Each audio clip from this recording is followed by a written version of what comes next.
Can a red wine be paired with fish? Are screw tops really inferior? We are raising a glass to wine expert Lauren Power this morning as she helps debunk some very long-standing myths. Good morning to you. Good morning. Thank you for having me. Okay, so let's start off with a red wine and fish. Let's do it. Let's do it. So people often say that red wine cannot be paired with fish, but that is totally not the case. I always recommend when we're doing food and wine pairing to match the intensity of your wine to the intensity of your meal. So when it comes to eating fish, if you want to have a red wine, go for a lighter bodied wine like a Merlot or a Pinot Noir. Okay, does the same work on the flip side then for white wine with, say, steak? Because I love steak, but I am not a red wine drinker. Yes, it definitely works. So with steak, obviously a heavier style dish, go for a heavier style red wine. So maybe a Chardonnay from California that has some oak aging, and that is a little bit of a heavier and fuller white wine. Okay, because you don't want the food to compete with the wine. Exactly.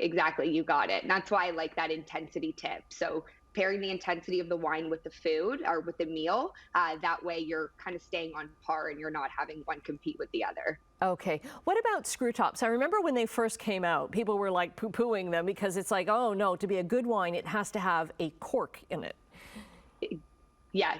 So it has to be said. So this myth that screw tops are cheaper or inferior wines because they have screw top versus cork is not the case. So historically, nicer wines have had cork, as their closure. However, if we're looking at regions like New Zealand and Australia, they have transitioned almost 100% into making all of their wines, regardless of the price point, with screw top because they are more eco-friendly and it is better for the wine because we don't have the problem of having those issues with the cork.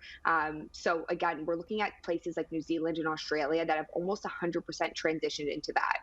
When we're looking at those classic wine worlds, those older regions like Italy and France, they haven't quite made the switch over that we see New Zealand and Australia make. But I do start to expect that starting to happen within the next decade or so. I think we're going to see a lot more screw tops coming out of these older world regions. Mm-hmm. Because you think at the wineries, like how much infrastructure they would have to change to do that. Yes. So there are a lot of these newer technologies when it comes to bottling do have the ability to do both. So that's definitely a big issue with changing that style of closure is the production of it all. So I do suspect to see some things changing in the next, I'll say, decade or so. Right. And what about us here in Canada? Because I can't remember the last time I opened a bottle of Niagara wine and found a cork. Yeah, so I think that, again, we have this notion that, corks are better than the screw tops or that they are in nicer bottles of wine. So I think that Niagara still kind of feels that I'll say pressure, and they've kept those corks. We also haven't really had a problem getting corks here in Ontario. There is a big issue with shortage of even cork and bottle and so many different hard goods around the world, especially during the COVID-19 pandemic. So definitely see some Niagara wineries following suit. Okay. What about sulfates in wine? We hear a lot about people with migraines especially. Oh, it's because of the sulfates in the wine. Yes, this is one of my favorite questions. So the myth that sulfates are what cause hangovers, again, it's not the case. The sulfates are not the actual cause of hangovers.